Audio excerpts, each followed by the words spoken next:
September the 26th, 1918. If Captain George Smith Patton hadn't led his tanks through the hell of the Meuse-Argonne that morning, the entire United States offensive would have collapsed.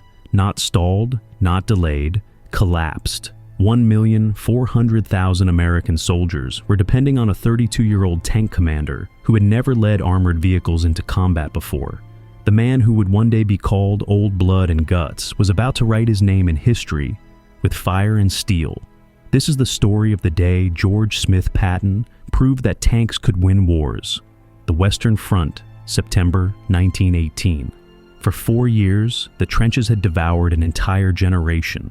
Millions dead, millions more broken. The United States had entered the war only 17 months earlier, fresh and determined to break the stalemate that had turned Europe into a graveyard. But determination alone couldn't crack the German defenses. Machine gun nests, barbed wire stretching for miles, artillery that could shred entire battalions in minutes. The United States Army needed something revolutionary. They needed tanks. Enter Captain George Smith Patton, West Point graduate, cavalryman. A warrior born into the wrong century, desperate to prove himself in the greatest war the world had ever seen. While other officers saw tanks as clumsy metal boxes, George Smith Patton saw the future of warfare. He had volunteered to establish the United States Tank Corps in France, studying under the British and French, learning everything about these new mechanical beasts.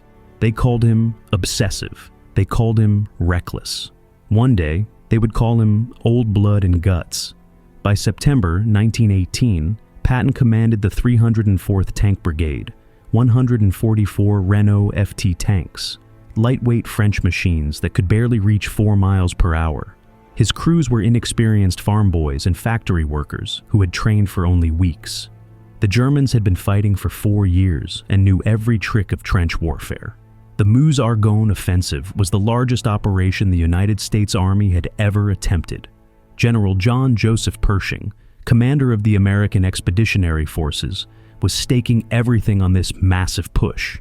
The goal: smash through 20 miles of German defenses, cut the Sedan-Mézières Railroad, and force Germany to surrender. The cost projected to be catastrophic, and George Smith Patton's tanks would lead the way.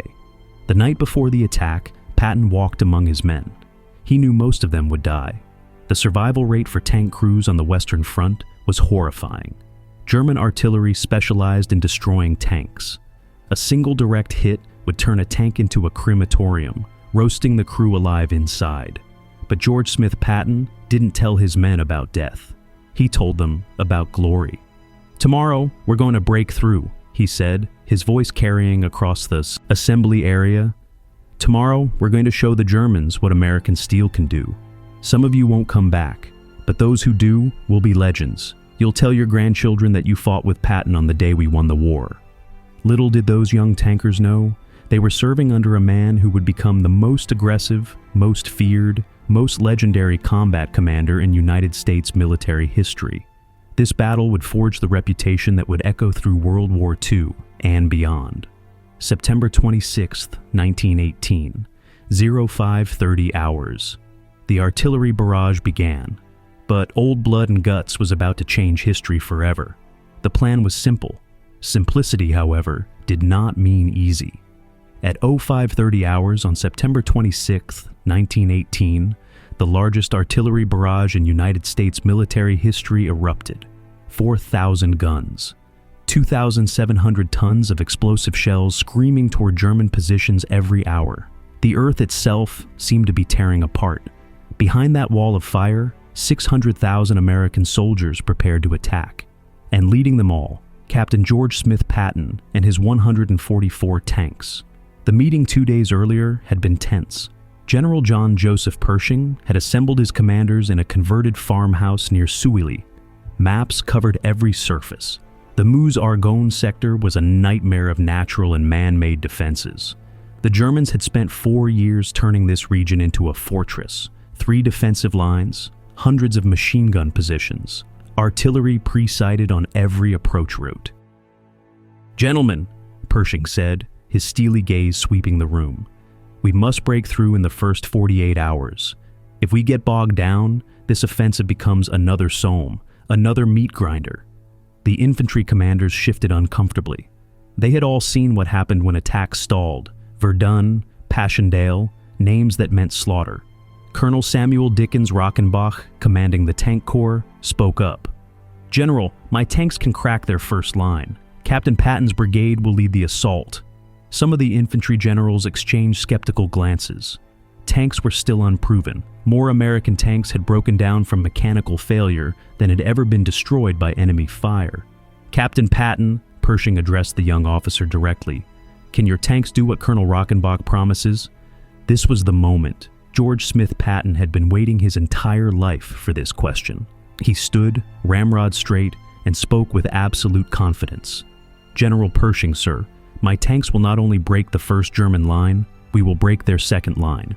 We will go as far as the infantry can keep up with us. I give you my word, we will smash through." "Bold words, Captain," said a skeptical infantry general. "What happens when German artillery finds your tanks?" "Then I'll get out and lead on foot," George Smith Patton replied without hesitation. "Sir, I didn't train these men and these machines for 18 months to watch from the rear. I will be in the first wave. If my tanks can go forward, they go forward. If they cannot, I go forward. Either way, the attack succeeds." The room fell silent. This wasn't the talk of a staff officer. This was a warrior speaking. Pershing studied Patton carefully. He saw something in this young captain that reminded him of himself at that age. Burning ambition, fearlessness, absolute conviction. He also saw something dangerous. George Smith Patton was the type of officer who would get himself killed trying to be a hero. "Captain Patton," Pershing said slowly, "I need you alive to command your tanks. The United States Army has invested considerable resources in training you. Don't waste that investment by getting killed in the first hour." "I won't die, sir," Patton replied. "I'm going to win this battle." It was either supreme confidence or supreme arrogance, perhaps both. "Very well," Pershing concluded. "The attack begins September 26th at 0530 hours. Tank Corps leads. Infantry follows. We break through or we break them. Dismissed." As the officers filed out, Pershing called George Smith Patton back. "Captain," the general said quietly, "I know your type. I was your type once. You want glory. You want to prove yourself. That's good. We need fighters. But listen carefully. If you lead from the front, your men will follow you anywhere. They'll follow you straight into hell if you ask them to. That's leadership. But it's also responsibility. Every man who dies following you, that's on your conscience forever.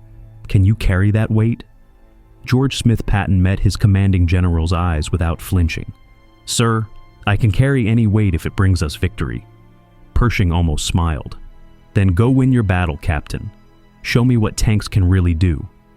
But could Old Blood and Guts really pull it off? The next 72 hours would tell. September 26th, 1918, 0530 hours. The world exploded. The artillery barrage was supposed to pulverize the German defenses. It was supposed to clear the way for the infantry. It was supposed to make the attack easy. Nothing about the Meuse Argonne was easy. At 0630 hours, George Smith Patton gave the order. 144 tanks lurched forward through the pre-dawn darkness, their engines roaring, their tracks churning up the muddy French soil. Inside each cramped metal coffin, crews sweated in the heat and fumes, barely able to see through their vision slits. Patton himself rode in the command tank at the front of the formation.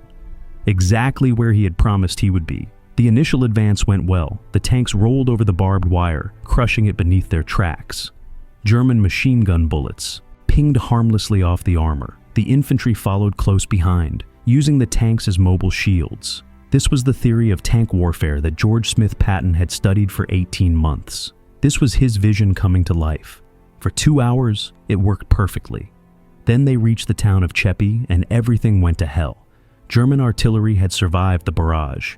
The moment Patton's tanks emerged from the smoke, the German gunners opened fire. High explosive shells screamed down. The first tank exploded in a geyser of flame, then a second, then a third. George Smith Patton watched his command fall apart. The surviving tanks began to scatter, seeking cover that didn't exist. Tank commanders, seeing their comrades burning alive, hesitated. The infantry advance stalled. Machine gun fire from Chepi tore through the American soldiers. Men were falling by the dozens. This was the moment that defines a commander: advance or retreat, lead or fail. George Smith Patton climbed out of his tank. Standing fully exposed to German fire, he began walking toward Chepi. Not running, walking, deliberately. As if he were on a parade ground instead of a battlefield, where men were dying all around him. "Follow me!" he roared at his tankers. "Get those tanks moving! Follow me!" His staff officers screamed at him to take cover. Bullets snapped past his head. A shell landed 30 yards away, showering him with mud and debris. George Smith Patton didn't even flinch. He pulled out a shovel and began digging at a disabled tank that had become stuck in a shell crater. His tankers, shamed by their commander's example, climbed out and joined him. Together, while under fire, they dug the tank free. "There!" Patton shouted. "If these machines won't move, we'll move them ourselves. If we can't ride, we'll walk, but we're going forward." This is why they would call him Old Blood and Guts, because when other officers commanded from safety, George Smith Patton led from the front. Because he demanded his men be hard, but he was harder. Because his blood and their guts would win this war. By 0900 hours, Patton had rallied his tanks. The advance resumed, but the casualties were mounting. German artillery had found the range. Every minute, another tank brewed up. Another crew burned. The infantry general commanding the 28th Infantry Division sent an urgent message. "Cannot advance without tank support. Casualties heavy. Request orders." George Smith Patton's response was immediate. "Tanks advancing. Infantry will keep pace. No retreat, no stopping. We break through today." But he was losing tanks faster than he could count. Of the 144 tanks that started the battle, barely half remained operational by mid-morning. Mechanical breakdowns, enemy fire, ditches and shell holes that swallowed the lightweight machines. Worse, the infantry was falling behind. The tanks were supposed to lead, but if they outran the foot soldiers, they would be isolated and vulnerable. The entire concept of combined arms warfare, tanks and infantry working together, was falling apart under the brutal reality of German resistance. At 1000 hours, disaster struck. A concealed German artillery position opened fire at close range. 6 tanks exploded in less than a minute. The entire left flank of Patton's attack collapsed. Survivors abandoned their burning vehicles and fled back toward American lines. George Smith Patton saw his carefully planned attack disintegrating. He gathered every officer he could find, tank commanders, infantry captains, even sergeants. "Listen to me," he shouted over the thunder of artillery. "We are not falling back. The Germans think we're beaten. They think tanks can't win battles. We're going to prove them wrong. Reform your units. We attack again in 30 minutes. "Sir," one of his tank commanders protested, "we've lost over half our strength. We need to consolidate, bring up reserves." "We don't have time for that," Patton snarled. "Every minute we wait, the Germans reinforce. Every minute we hesitate, American soldiers die. We move now." It was madness. Military doctrine said to pause, regroup, coordinate. George Smith Patton threw doctrine away and relied on pure aggressive will. He personally led the renewed assault, on foot, armed with only his pistol and his fury. "Follow me!" he roared and began walking toward the German positions. His men, inspired by this lunatic courage, followed. Tanks that had been hiding rolled forward. Infantry soldiers who had been pinned down by machine gun fire got up and charged, not because of orders, not because of training, because George Smith Patton made them believe they could win. By noon, they had broken through Chepi. The German first line was shattered, but the cost had been devastating. 2/3 of Patton's tanks were destroyed or disabled. Hundreds of American soldiers lay dead or wounded, and they still had to break the second defensive line. At 1300 hours, George Smith Patton gathered his surviving tank commanders. Barely 20 tanks remained operational. The men were exhausted, traumatized, and wondering if their commander was insane. "Gentlemen," Patton said, his uniform filthy with mud and blood, "we have accomplished something extraordinary today. We have proven that tanks can break trench lines. The Germans are retreating. Now we finish them." "Sir," one exhausted lieutenant asked, "what if we run into their second line?" George Smith Patton smiled. a frightening expression on his blood-spattered face. "Then we break that one too. This is why they'll remember us. This is why we're here. To win." The final push began at 1400 hours. 20 tanks, exhausted infantry, against a German defensive line that should have stopped them cold. It didn't. The Germans were demoralized. They had been told tanks were vulnerable, easy to destroy. But these American machines, led by that crazy officer who seemed impossible to kill, kept coming. German soldiers abandoned their positions and fled. By 1700 hours on September 26, 1918, George Smith Patton's tanks had advanced 5 miles, an unprecedented achievement on the Western Front, where advances were usually measured in yards. But George Smith Patton wasn't there to celebrate. At 1530 hours during the final assault, a German machine gun nest had opened fire. Patton was leading his infantry forward on foot when the bullets found him. One round struck his left thigh, another grazed his side. He went down. His men rushed to help him, but George Smith Patton waved them forward. "Keep attacking," he shouted, even as blood poured from his leg. "Don't stop! Keep moving!" They carried him back to an aid station, where he continued to command the battle from a stretcher, refusing morphine so his mind would stay clear. Only when a medical officer confirmed the German lines were broken did George Smith Patton finally allow himself to lose consciousness. This is why they called him Old Blood and Guts, because he spilled both for victory. September 28, 1918. Field Hospital Number 12 near Sully. Captain George Smith Patton woke to find General John Joseph Pershing standing at the foot of his bed. The commanding general of the American Expeditionary Forces had personally come to visit the wounded tank commander. This was unprecedented. Pershing was overseeing an offensive involving over 1 million soldiers, coordinating the largest military operation in United States history.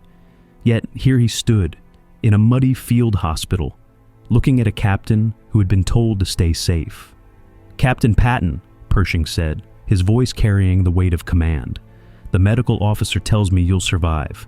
The bullet went clean through. You were lucky." "I wasn't lucky, sir," Patton replied weakly. "I was blessed. God isn't finished with me yet." Pershing pulled up a chair and sat down, a gesture of respect that shocked the nearby medical staff. Generals did not sit with captains, but this was no ordinary captain, and this had been no ordinary battle.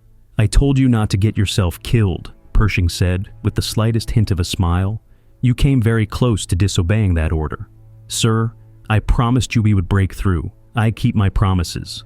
Pershing was silent for a long moment, studying the young officer. George Smith Patton's uniform, blood-stained and torn, lay on a nearby chair. His leg was bandaged, and he looked pale from blood loss. But his eyes were bright with the light of victory. "Captain," Pershing said quietly, "I've been a soldier for 34 years. I fought the Apache. I fought in Cuba. I've commanded men in the Philippines, in Mexico, and now in France. In all that time, I've seen brave men, foolish men, hero worshippers, and glory seekers. But I've rarely seen a combat commander with your combination of courage, tactical skill, and sheer aggressive will." George Smith Patton remained silent, understanding that the general was building to something important. "Your tank attack succeeded beyond our highest expectations," Pershing continued. "You advanced 5 miles in 1 day. On the Western Front, that's a miracle. You broke 2 German defensive lines. You kept your attack moving when it should have collapsed. You proved that tanks are not a gimmick. They are a war-winning weapon." He paused, then leaned forward. "But you also got shot, because you were out of your tank, leading on foot, exposing yourself unnecessarily." "Sir, my men needed—" Pershing held up a hand. "I'm not finished. What you did was tactically brilliant and personally insane. You inspired your men to do the impossible. You also scared your superiors half to death. Do you know what would have happened if you had been killed?" George Smith Patton shook his head slightly. "The tank attack would have collapsed," Pershing said bluntly. "Your subordinates are competent officers, but they don't have your fire. Your leadership is what drove that attack forward. If you had died in the first hour, we would have lost hundreds of tanks and thousands of men for nothing. The entire Meuse-Argonne offensive might have stalled." The weight of that statement hung in the air. One man, one captain, carrying the fate of an offensive involving 1 million soldiers.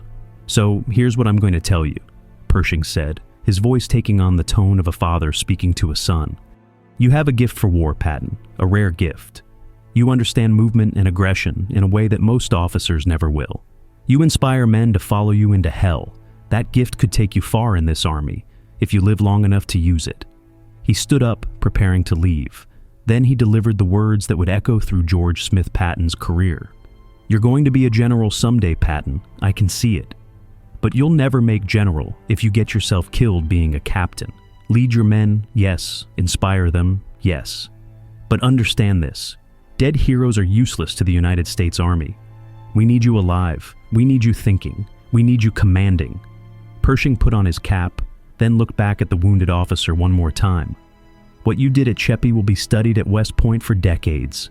Your aggressive use of armor, your personal leadership, your refusal to accept defeat, that's what wins wars. But remember this conversation, Captain. Remember it when you're commanding a division. Remember it when you're commanding an army. Your life is not your own to throw away anymore. You belong to the United States, and we're going to need you in the next war." "The next war, sir?" Patton asked, confused. Pershing's face was grim. "Germany will surrender soon. This war is ending, but it won't stay ended. 20 years, maybe less. There will be another war, bigger, more terrible, and the United States will need commanders who understand modern warfare. Tanks, mobility, aggression. We'll need you, Patton. Don't die before then." With that, General John Joseph Pershing walked out of the field hospital, leaving George Smith Patton alone with his thoughts. The young captain lay back on his cot, staring at the canvas ceiling. The pain in his leg throbbed, but it was distant, unimportant. Pershing's words were what mattered. "You're going to be a general someday." George Smith Patton made a silent vow. He would survive, he would learn, he would prepare, and when that next war came, when the United States needed a commander who could win with tanks and aggression and unstoppable will, old blood and guts would be ready. He didn't know it yet, but 24 years later, he would lead an army across Sicily. 26 years later, he would race across France. 27 years later, he would break the siege of Bastogne and smash into Germany itself. All of it started here, in a field hospital in France, with a general who saw the future and a captain who would become a legend. The Battle of Chepi became legendary within the United States Army before George Smith Patton even left the hospital. Captured German prisoners told their interrogators about the American tank commander who walked through machine gun fire without fear. "We thought he was insane," one German officer admitted. "We shot at him again and again. Bullets passed all around him. He never even tried to take cover. We thought he was a ghost, impossible to kill." That testimony reached Allied intelligence, then spread through the ranks. Soldiers loved stories of invincible heroes. George Smith Patton, whether he intended it or not, had become a living legend. The United States military newspapers wrote glowing accounts of the tank attack. "Captain Patton's tank smashed German lines," read one headline. "American armor proves unstoppable," proclaimed another. The stories emphasized the aggressive American spirit, the triumph of United States innovation over German fortifications. Back in the United States, newspapers picked up the story. George Smith Patton's name appeared in hometown papers from California to New York. He received promotion recommendations, medal nominations, and more attention than a captain should ever receive. Not everyone was pleased with his methods. Senior tank officers in the British Army criticized George Smith Patton's tactics as reckless. "He wasted 2/3 of his force in a single day," wrote one British colonel in an after-action report. Yes, he achieved his objectives, but at what cost? Proper tank doctrine requires conservation of force, methodical advance, coordination with artillery. Captain Patton ignored all of it and relied on raw aggression. But the United States Army didn't care about British caution. They had results: 5 miles in one day, 2 defensive lines broken, hundreds of German soldiers captured. The Meuse-Argonne offensive had succeeded, and George Smith Patton's tanks had led the way. French tank officers were more complimentary. "The American captain fights like a Frenchman," wrote Colonel Jean-Baptiste Estienne, the father of French tank warfare. "He understands that armor must attack, always attack. Hesitation is death. Movement is life. Patton has the soul of a cavalryman and the body of a tanker." That assessment was exactly right. George Smith Patton was a 19th century cavalryman born into the 20th century. He wanted to charge with sabers and horses. Instead, he charged with steel and engines.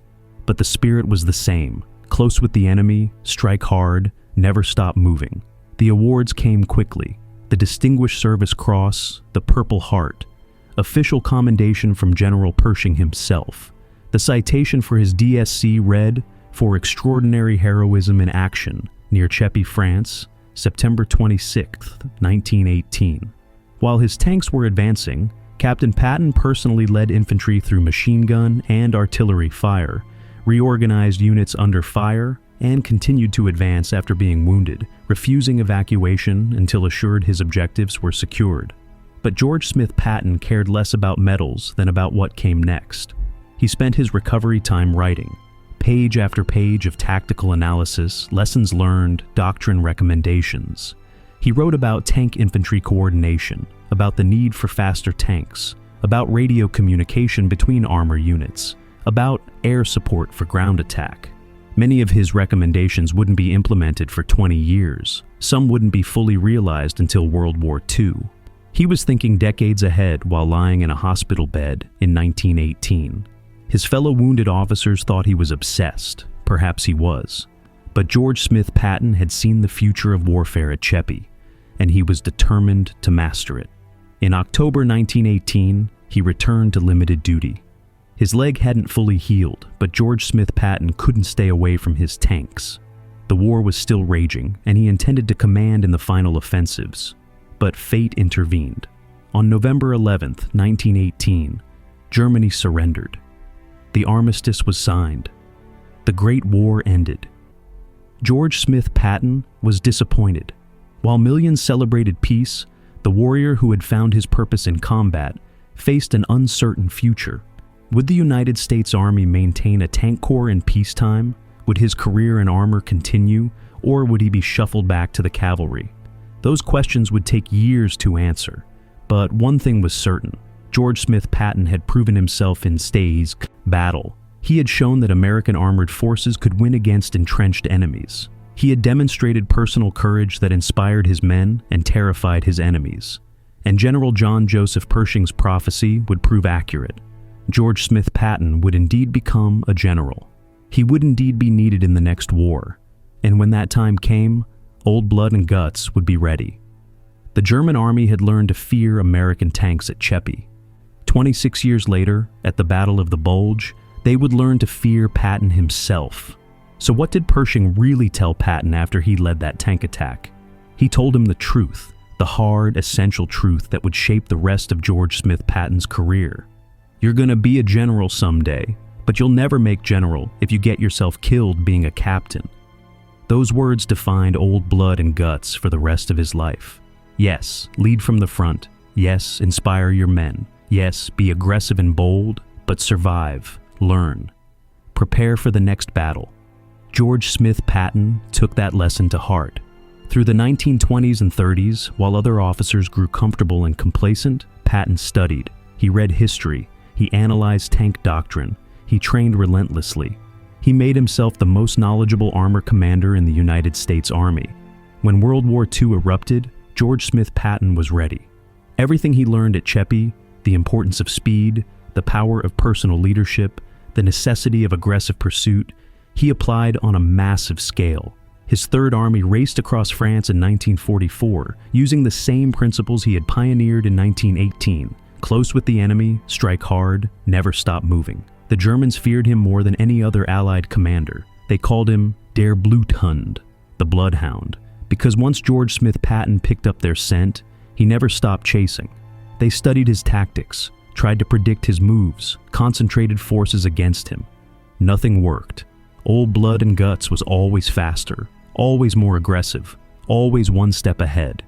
Military historians today study the Battle of Cheppy as the first modern armored assault by the United States Army.